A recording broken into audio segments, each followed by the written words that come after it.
What's up, guys? Welcome to Daily Dose of Reddit. This is your host, Zach, and today's subreddit is r/PettyRevenge. Alright, this story's called, I Hope You Like Spicy Snacks, The Psychiatry Snack Thief. I just was watching Daily Dose of Reddit on YouTube, and it reminded me of a story of a couple of years back. Hi, Zach, if you're seeing this. Oh my god. I absolutely love seeing these little shout-outs in Reddit stories. Thank you, user, I can't say that. Hi to you. Thank you. You're great. You're beautiful. I'll marry you. First off, I'd like to say English is not my native language, so I may have some spelling errors in here. Feel free to correct any mistakes. Don't you freaking dare correct him. He's perfect. Or she, I don't know. Also, I'm a mobile user. Well, let's get on to the story. Names were changed due to privacy. You're so thoughtful, user A.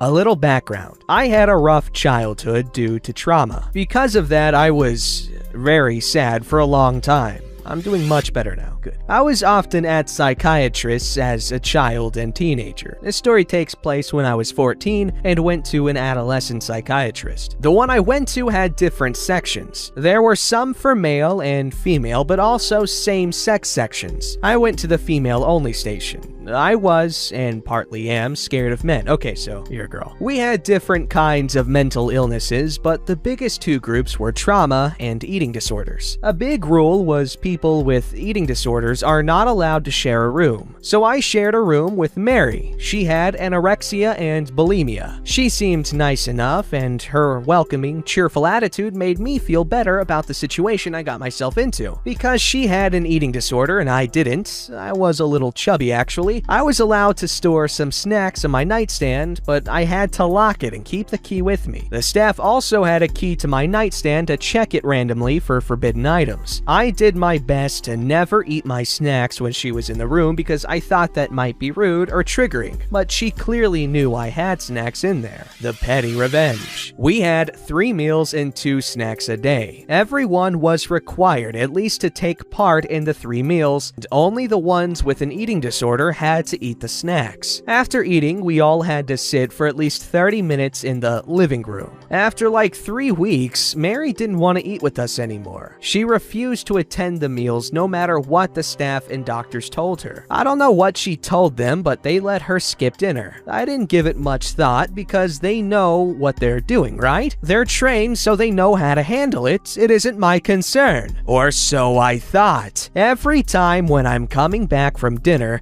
she's sitting in front of my nightstand waiting for me and asking if I could give her some of my snacks. I felt bad, so the first couple of times I told her she can have some, but she kept doing that, and when the staff found out I gave her some of my snacks, I was in big trouble. But what was I supposed to do? Let her go to bed hungry? Deny a really thin person food when she's asking me to? Okay, fine. I'll just tell her no from now on. I was getting annoyed by her constantly taking my snacks anyway. She ate more of them than me. Next time she asked me for some snacks after dinner, I told her no, and she got really pissy, accusing me of letting her starve. Girl, dinner was 5 minutes ago. All you had to do was walk like 15 steps and sit down to eat. And she made nasty remarks about my weight, knowing that I'm really self-conscious, so that hurt. I just put in my headphones and listened to my MP3 player. We weren't allowed to keep our phones, and thought about how I can get her to stop eating my stuff. So next time I was allowed to go out, we had to get the okay from our doctor and everyone from the staff that we can be trusted to go for a walk alone. They gave us a time between 10 to 40 minutes. I had just gotten my first 20 minutes, so I went to the shop right around the corner and got as many spicy things as I could find and afford. She told me she can't eat spicy food anymore because it hurts her throat. Chili chocolates, spicy candy, spicy chips, and gum. I swapped that with the remaining candy I had in my nightstand, which I hid in the suitcase I had in my closet. I had to be fast because I never knew how long her appointments would take. When she came back, I was waiting for dinner, and of course, she wouldn't come. When she came back, I was waiting for dinner, and of course, she wouldn't come. When I came back, surprise, surprise, she apologized and asked if she could have some snacks. She promise not to tell the staff I gave them to her. After a few words of protest on my part, I finally gave in, trying to hide my smile. She looked at me with a winning grin, and I will never forget the moment her face dropped when she only saw spicy stuff. She asked about the other stuff I had, and I told her it was open for too long and didn't taste good anymore. Of course, I knew she knew I did that on purpose, but she couldn't get me in trouble for that. She did tell the staff again that I offered her my snacks. I was asked why I did that and explained that she keeps begging me to share. They offered me to switch rooms, which I accepted, and I shared a room with an amazing girl I'm still friends with today. It's always nice to have a happy ending to these stories. OP, let me just tell you, I really appreciate that shout out at the beginning of the story. That was so sweet of you. Like, ya boys up and coming. R/who? Anyway, freaking, okay, now that's all well and good. She, was using you for snacks and let you get in trouble and try to get you in trouble when all you had was spicy snacks. Well, she's a loser, and spicy food is amazing. You're supposed to like spicy food. Like, the more spice, the better. So yeah, she's just a loser.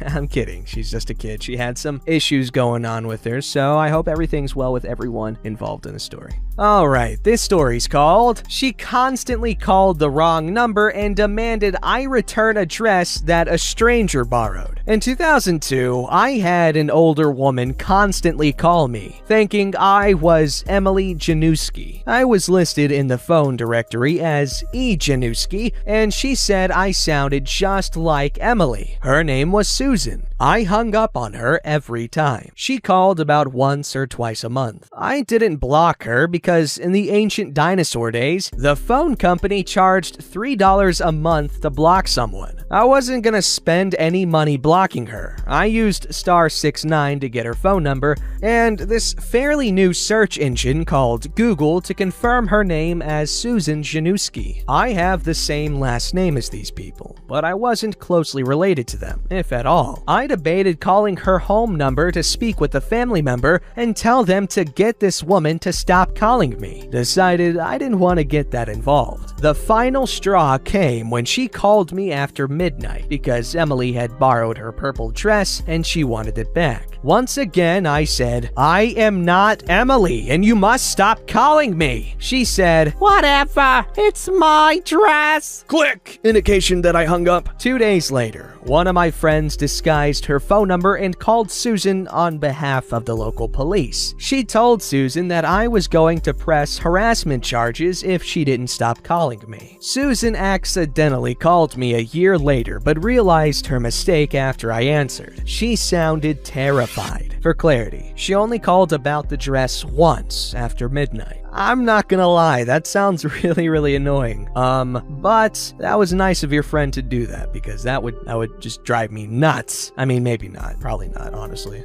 Alright, this story's called I Threatened to Expose My Bully for Secretly Liking Me. I had a friend growing up who absolutely hated me. It was weird because I considered her to be my best friend. The older we got, the more I realized there were ill intentions behind her actions and words. Ignore that voice crack. So we will call this friend Kayla. Kayla and I's parents were really good friends, so naturally, her and I hung out a lot. This friendship began in elementary school. Kayla and I were inseparable. She would stay at my house for weekends on end, and vice versa. Once we got to middle school, things changed. Kayla started hanging out with girls who were loud, obnoxious, and mean. And me, being the weird outcast I was, hung out with my group of friends who weren't popular, but weren't losers. I was one of the first people in my school and group of peers who came out as lesbian. Nobody was surprised, being that I wore dresses, stayed in a sports uniform, and generally would hang out with boys and play hockey, basketball, etc. I was the biggest tomboy growing up. I was labeled the school lesbian and was made fun of and told I had the les touch, so nobody would touch me. Kayla and I kept in contact outside of school, and she regularly came to stay over at my house still. Nobody could know that we were hanging out or were friends though. She wouldn't speak to me in school. She would giggle when other kids picked on me, and she started doing really mean things to me. She would text me and tell me that a group of people were going skating at a certain place and time and that I was invited. I would show up and wait for hours before realizing that nobody was coming and it was a joke at my expense. My dad died 7th grade year, and in an attempt at a joke, as I was getting off the bus, Kayla rolled down the window and yelled, "That's why your dad died!" To which the entire bus erupted into laughter. Kayla would trip me in the hallways with her friends and laugh. Typical mean middle school crap. Kayla still kept in contact with me outside of school and would ask me to stay over or if she could stay over my house. In an attempt to remain friends, I didn't have many and she had been my longest friend, I would cave and we would hang out. Well, at our sleepovers at each other's houses, Kayla started getting curious about me being a lesbian. It would start by her asking little questions about how I knew and blah blah blah. Then it moved on to physical things. She would ask to kiss me to practice for boys, or she would say she just wanted to know what kissing a girl was like. There was always some excuse behind why she wanted to kiss me. And once the weekend was over, she would go home, we would go back to school, she would be mean all over again to me. I got sick of it by 8th grade and realized that she didn't want people knowing we were hanging out because they'd connect the dots. She liked me. Once my teenage brain figured this out, it was on. Kayla would see me in the hallways and would continue doing mean crap. Once, I caught her in the bathroom alone and shoved her against the wall and told her that if she didn't leave me alone and get her friends to leave me alone, that I would kiss her in front of everyone. I told her I would print all our text messages out and tape them all around the school, and that I would tell everyone she was my girlfriend and that we had weekend sleepovers almost every weekend. All of a sudden, everyone left me alone. I was upset that I had to use my sexuality as a weapon, but was thoroughly impressed with the results. She still, to this day, checks in periodically to see how I am. I swear she's still afraid I'll out her.